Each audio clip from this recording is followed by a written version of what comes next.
Hey guys, how's it going? And welcome to the Rebel Pastor YouTube channel. Pastor Sky over here. Hope you guys are having an amazing and awesome week. Once again, if you haven't subscribed, go ahead, click that subscribe, like, comment, share this video with anyone who you think will benefit from such content like this.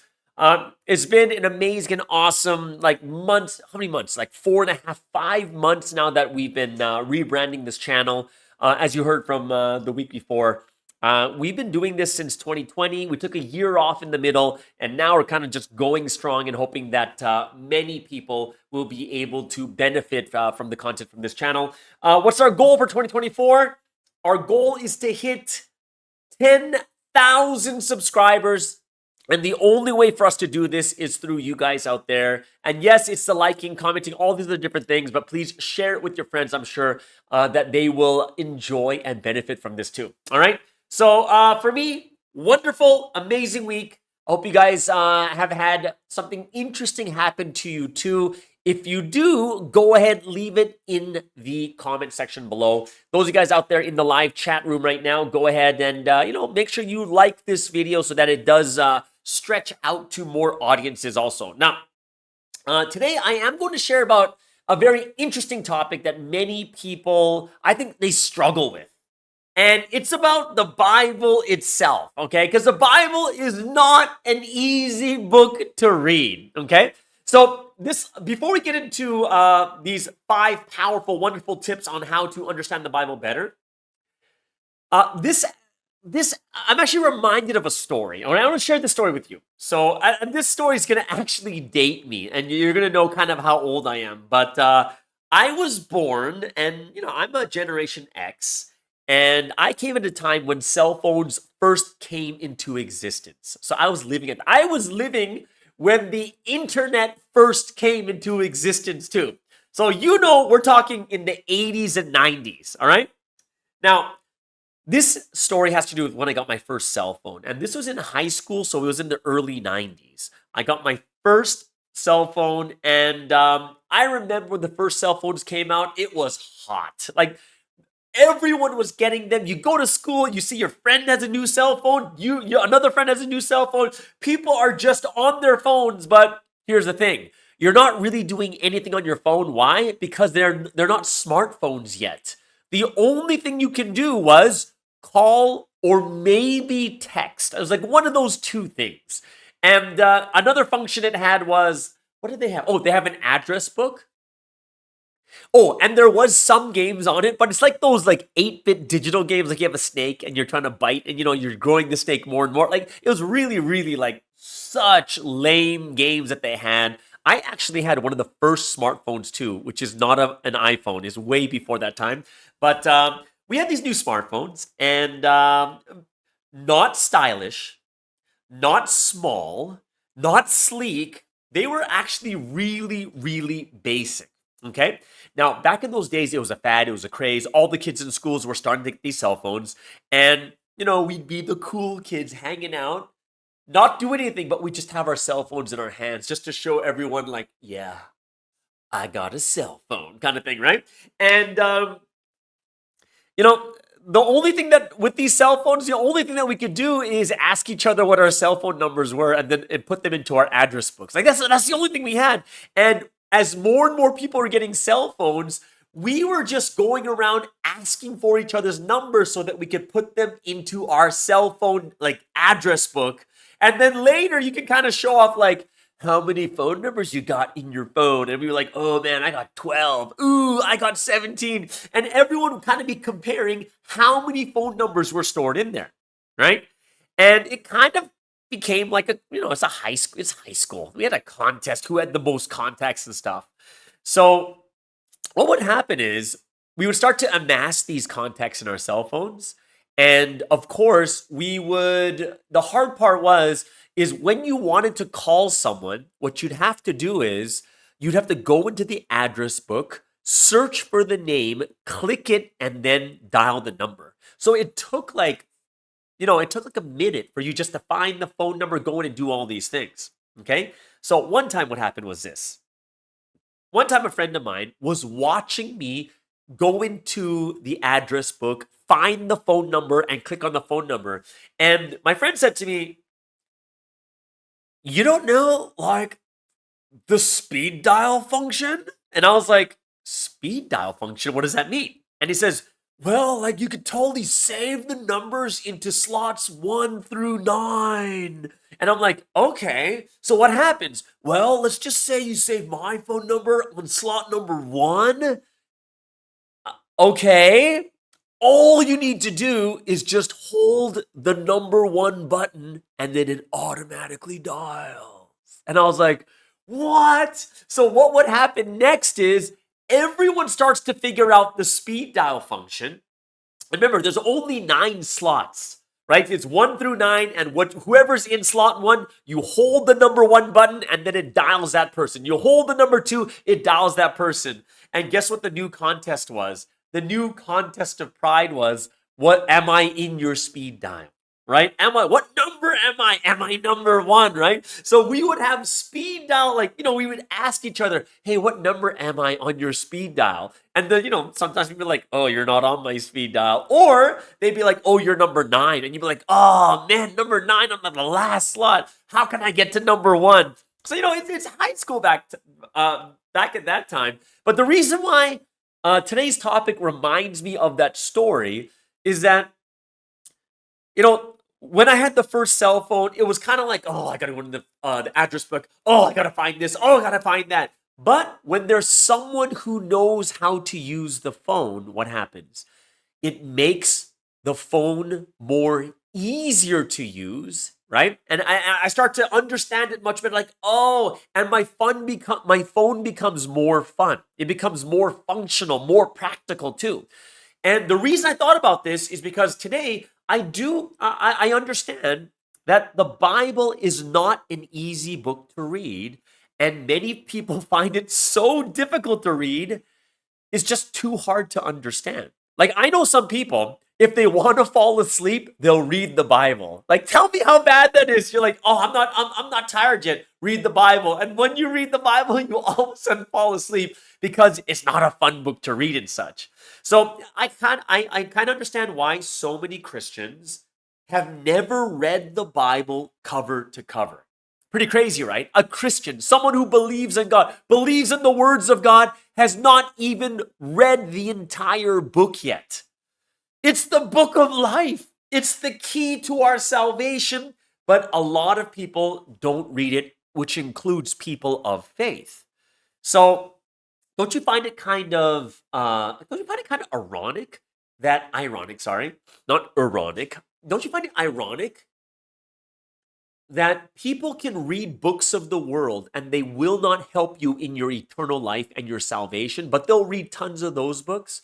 But the one book that helps us with eternal life, they won't read. Like, that's how funny it really is. And the Bible is something that we should all be reading. And like I said, the hard part is we don't understand it very well. And that's why today I want to talk about 5 essentials, 5 key tips that are going to help you to understand the Bible better and make it more fun to read also. So, I want to make your journey into reading the Bible way easier and more fun to read. So today I do want to share these 5 powerful methods to help you understand the Bible and enhance your Bible experience, all right? So let's get into it. What are the 5 powerful essential tips, or whatever you want to call it, that's going to help you read the Bible better? Let's start with number 1. The first thing you need to understand is the Bible is written in literary devices like symbolism, parables, metaphors, similes, right? And that's something we really need to understand. Everything in the Bible, not everything obviously, but whatever is symbolic, whatever is a metaphor, whatever is, a literary device, is not talking about that thing, but it's symbolizing something else by using a figurative language like parables and metaphors. So God actually reveals his will to us. God reveals his secrets. And that's why in order for us to understand the Bible better, we have to first solve the literary devices. We have to understand what the metaphors, what the similes, what the parables are saying. Once you find that out, you can figure out the secrets to God's will. Let me give you an example, right? Let me show you what the Bible says about symbolism and metaphors, all right? So let's first start off with Matthew chapter 13, verse 13 and 14. And what does Jesus say here? Jesus says, "This is why I speak to them in parables. Though seeing, they do not see, though hearing, they do not hear or understand. In them is fulfilled the prophecy of Isaiah. You will be ever hearing but never understanding. You will be ever seeing but never perceiving." And if you continue to read in Matthew chapter 13, it talks about how callous people's hearts are, that the Bible has been put in parables for the sake of those who truly seek and want to know God's will, who God truly is, right? And that's why it's, a lot of the Bible has been put into these parables and symbols, right? And that's why it wasn't just the Bible itself. Even Jesus, when he came, we think to ourselves like Jesus came and just said everything that's true. Like, oh, this is what that is. This is what this is. This is what that is. But when you read the Bible, look at Matthew 13, 34, and 35. What does it say? It says, even Jesus spoke all these things to the crowd in parables. He did not say anything to them without using a parable. So was fulfilled what was spoken through the prophet. I will open my mouth in parables. I will utter things hidden since the creation of the world. So even Jesus the Messiah, when he was speaking to the people, as we just read, Jesus spoke only in parables. Now, how important are parables? How important is this symbolism? Jesus only spoke in that language, which means once you figure out that language, then you're able to, oh, this is what Jesus was truly saying. This is what God is saying to me right now.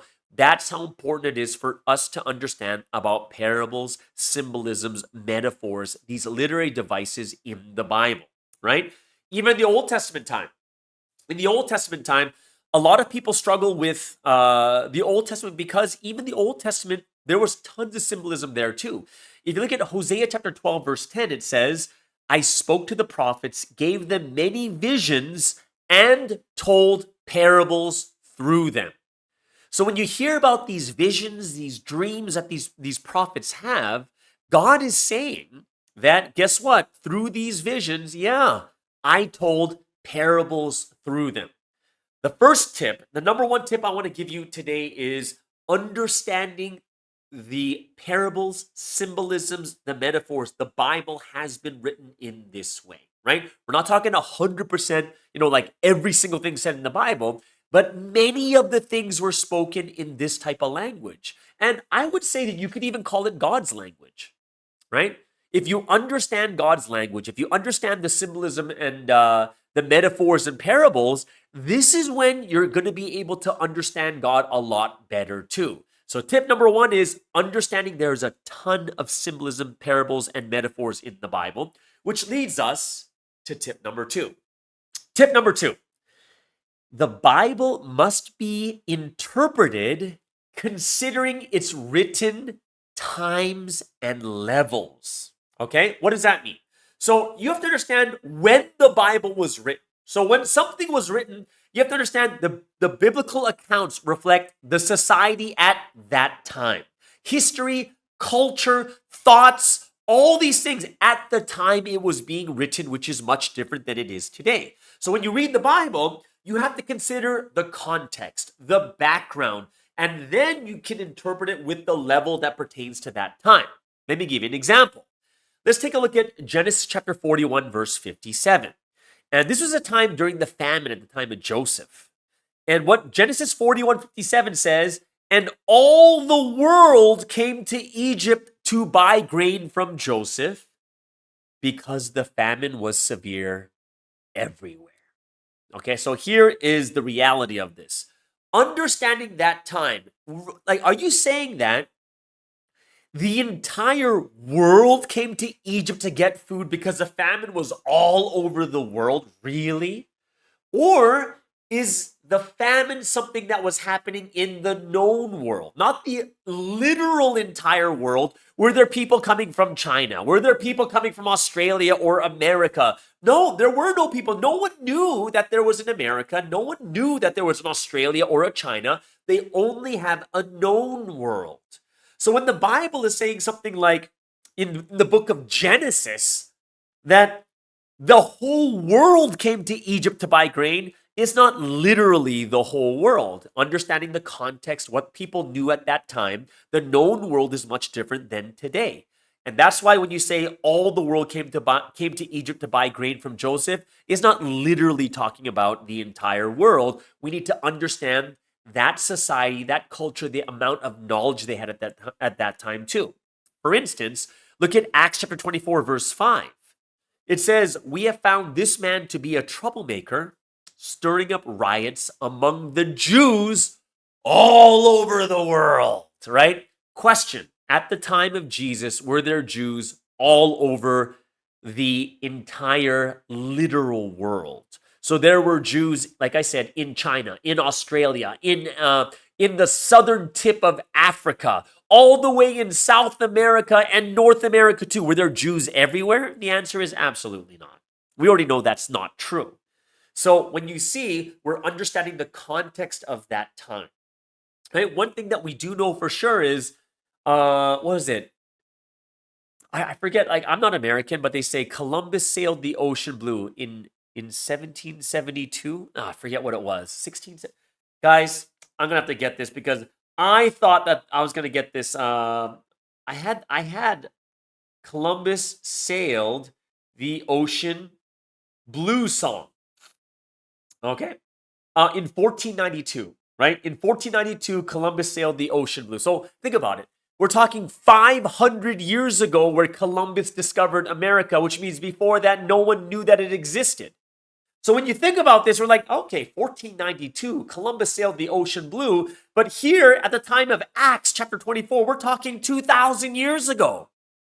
Understand the context, understand the times that they're living in, and they're going from their knowledge at that time, right? One last one I want to show you is 1 Corinthians chapter 13, verse 11 and 12.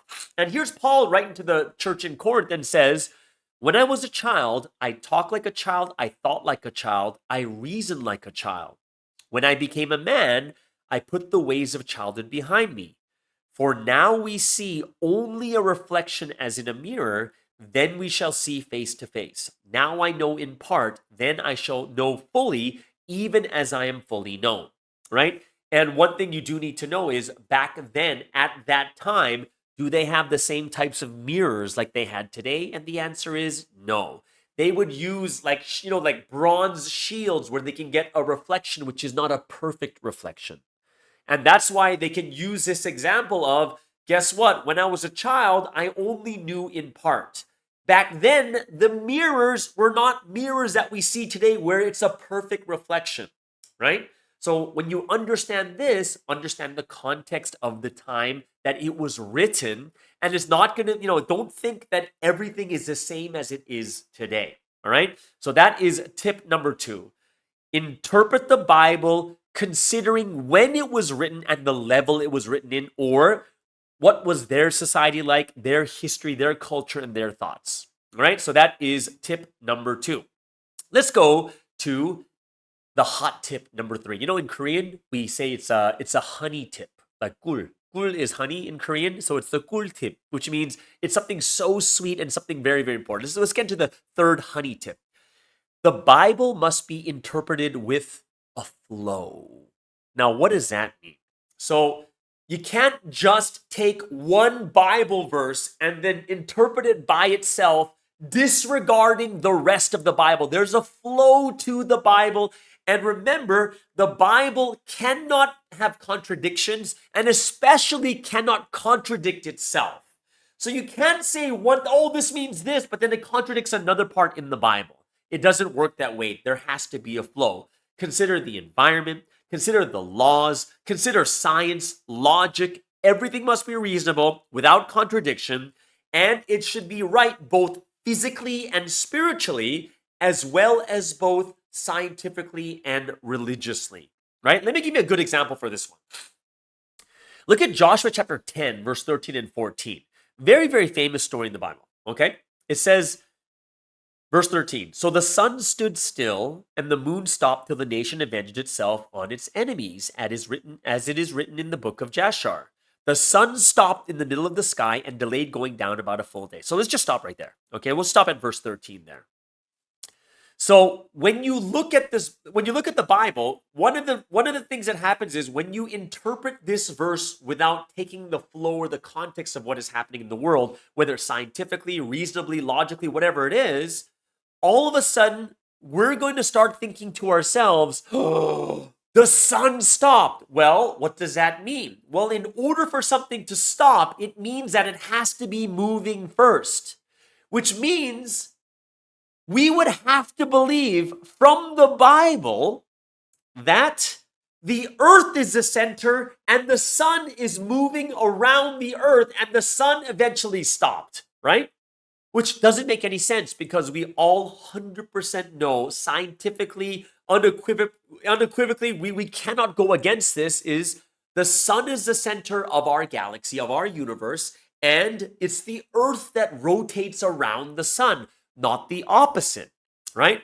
We can't have that contradiction that as we grow and learn more, we'll understand what it's actually trying to say, right? Because I've heard some people say this, and I find this I find this kind of funny, where people would say to me this, oh, well, back in that time in the Old Testament, the earth was the center, and then when we discovered what was happening, then God switched it from the earth rotating around the sun. And I'd be thinking there saying, why would God have to do that? If God just created a certain way, it is the way it is. So then someone would ask me, well, then why does the Bible say that the sun stopped? And the answer is kind of tips 2 and 3 put together. Meaning, people back then didn't know about the sun being the center. We discovered that 400 years ago, not 2,000, not 3,000 years ago. It is generally a new discovery that the sun is the center.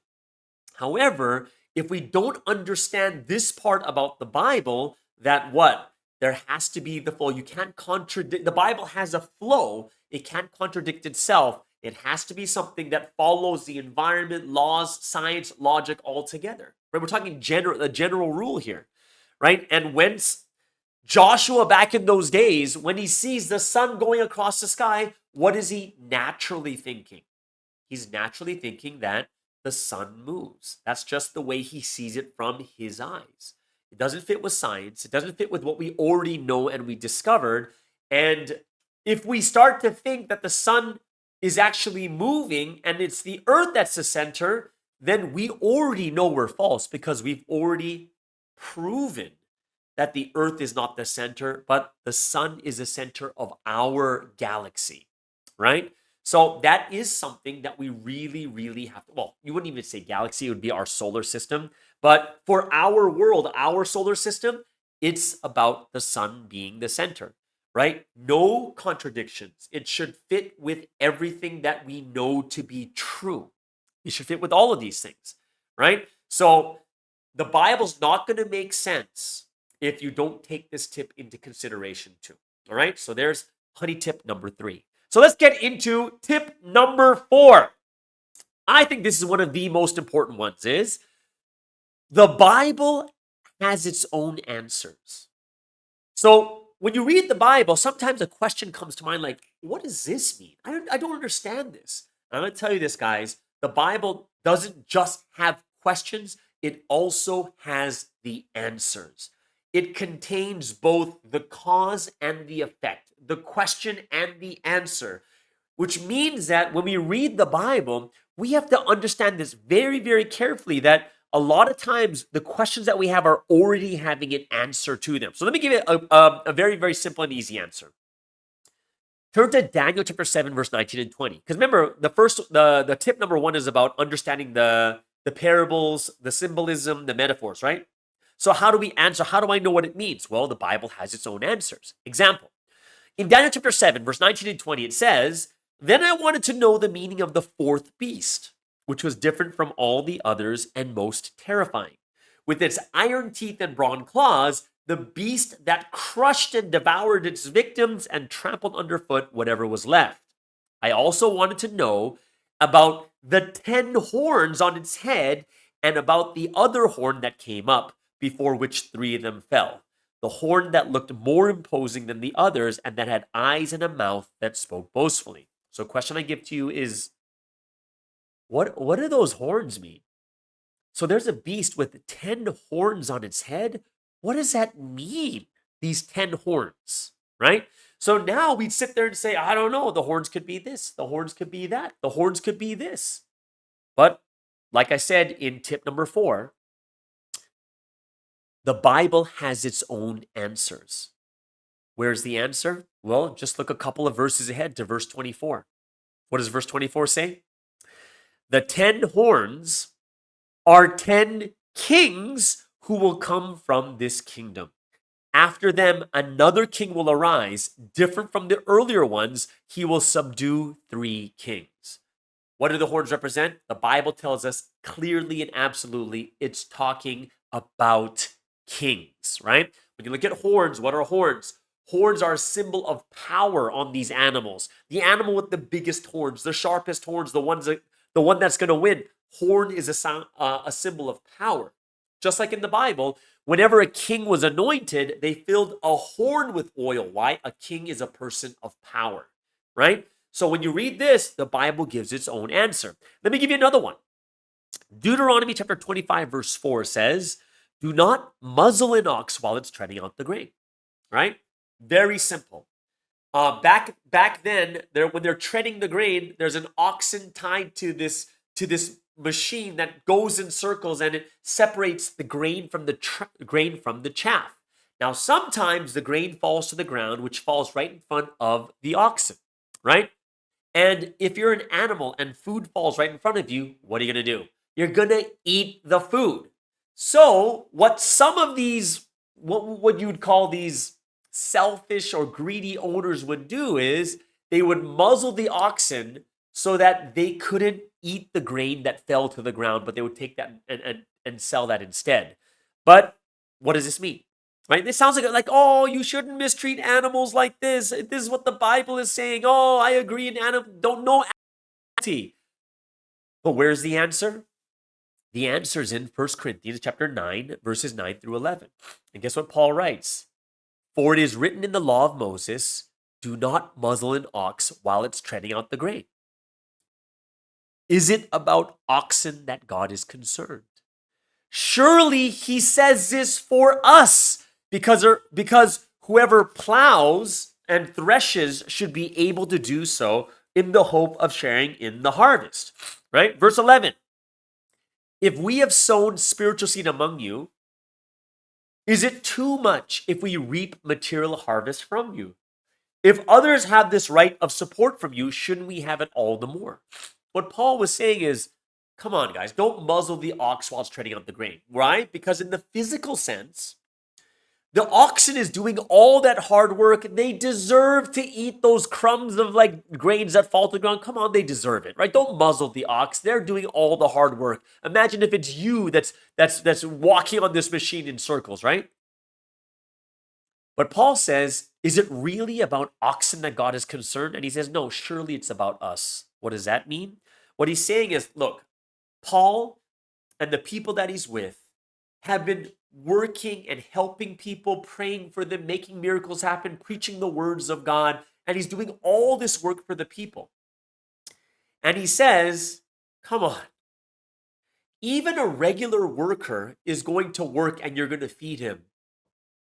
If we're sowing spiritual, we're doing all this spiritual work for you guys. Is it too much to ask for just a little bit of food?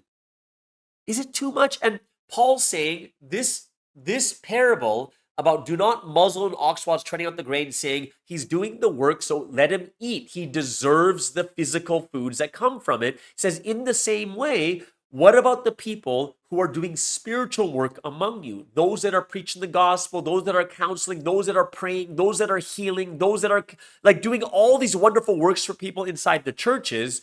Is it wrong to pay them?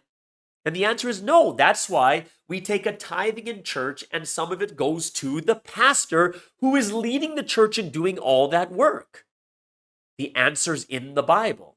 Do not muzzle an ox while it's treading out the grain. Who is it really for? And as Paul said in verse 9, is it really oxen that God is concerned? And God's like, no, no, no, no. It's about us, right? It's about the people. The Bible is written for us, right? So what we see here is the Bible has its own answers. And one of the fun parts about the Bible is you're going to read certain parts, and to study it, you're going to look for it in other parts of the Bible to see if it's going to explain what it actually means. What is the honey tip number 4? It is the Bible has its own answers. All right. Last but not least, honey tip number 5. And I think this is something that's a very important one for us to understand, because this will be something where you'll understand what the purpose, the core of what the Bible is saying to us. And you have to keep this in mind, right? The big thing you have to keep in mind is the Bible. Why is it written? The whole reason that this Bible is so important is because the Bible testifies about the Messiah, the Savior who is to come, so that we are no longer enslaved to the domain of death to suffer for eternity. It's about the Messiah, right? So when you look at the Bible, you're going to see in the Old Testament, you're going to read all these prophecies that are going to be fulfilled in the New Testament. You're going to see that Jesus fulfilled those prophecies so that we know that Jesus is the Messiah. Which in turn, the things in the New Testament, all the prophecies in the New Testament, why are we reading them? Because it's about us meeting the Lord's second coming, right? In the past, 2,000 years ago when Jesus came, because the Jews did not know the scriptures were written to witness for the Messiah, for Jesus Christ, they couldn't believe in him. And ironically, right, they're the ones, oh, we got to teach the law. We got to teach about what the Bible is saying. We got to teach people how to live. But they missed the entire key point, which is to meet the Messiah. That was the key point. That was the most important part. You can't get too captured into why are you living like this? Why are you living like that? Why are you living like this? And just try to hold on to these smaller points. You have to realize the big point is to meet the one that God sends, the Messiah. And if we know this point, right, you have to think to yourself sometimes is, look at a lot of the believers today. How many of us are really ready to welcome the Lord of second coming? How many of us are really ready to welcome the Lord's second coming? Or are we worried about other things? You know, a lot of times we look at the Bible, we don't even read it. We just listen to what someone else says about, oh, when Jesus comes, he's going to come like this. But we need to read it for ourselves. We need to read the Bible for ourselves to see what it really says. And I think number 5 is probably the best tip is the whole purpose and point of the entire Bible is for us to meet the Messiah. And for us who are already in the New Testament time, what does it mean? It means that we need to read the Bible, understanding the Bible, the New Testament, is there to witness for the second coming. Are we really ready and prepared? Not just how he's supposed to come, but how are we supposed to be ready for the Lord's second coming too? That should be the number one thing that matters. And that's tip number 5 is it's all about the Messiah, right? So let's go from tips 1 through 5. We'll read them over. Number 1, what's the first tip? The Bible is written in literary devices from parables, symbolism, and metaphors. So that's the first thing you have to realize. Second thing, to interpret the Bible, you have to consider when it was written and the level of the time it was written in, right? How much do they know? What's their society? What's their culture? Third tip, the Bible must be interpreted with the flow of the entire Bible in mind. It cannot contradict itself. It has to be complete, not contradicting, whether it's spiritually, physically, religiously, scientifically, it all has to be without contradiction, right? Number four is the Bible has its own answers. So a lot of times you'll have questions, but you're going to more than likely find the answer to your Bible question inside the Bible itself. And last but not least is recognizing and remembering it's all about the Messiah. If you were in the Old Testament time, The key point of the Old Testament wasn't just to, hey, did you give this perfectly the way that God wanted? No, ultimately in the end, it was about you meeting the one, meeting Jesus, meeting the Messiah. You can follow all the laws, but as long as you don't meet the Messiah, you failed. That's just reality. And in the same way, too, for us waiting at this time also, we have to realize everything testifies to the coming of, well, the second coming. And we have to be absolutely ready and prepared for it, right? So I hope that these 5 tips are things that really open your heart and your mind, helps you guys to kind of look at the Bible in a different way, and helps you to read it and have a way more fun, engaging, and a fun, engaging experience of reading the Bible once again. All right. So if you have any comments or questions or any other tips you think you want to add to it, go ahead, put it in the comments below. And I said this, guys, I've said this to you before, is the Bible is a pretty long book, but it's not the longest book in the world. But I would say to you that the first 3 times you read the Bible, just read it straight through. You don't have to catch any of the details. Just get the flow. Understand what the flow of the Bible is. And then after the 3rd time, I would suggest and recommend that you start going deeper and deeper into finding certain points of the Bible too. All right? So there it is, guys. That is today's podcast, Rebel Pastor Podcast. Hope you guys enjoyed it. Your 5 honey tips on how to read and understand the Bible. If you have any questions, go ahead and put in the comments below. Thank you so much for joining us. Have an amazing and awesome weekend. We'll be seeing you again on the Rebel Pastor Podcast YouTube channel. All right. This is Pastor Sky signing out. Have an amazing and wonderful week. Take care and bye-bye.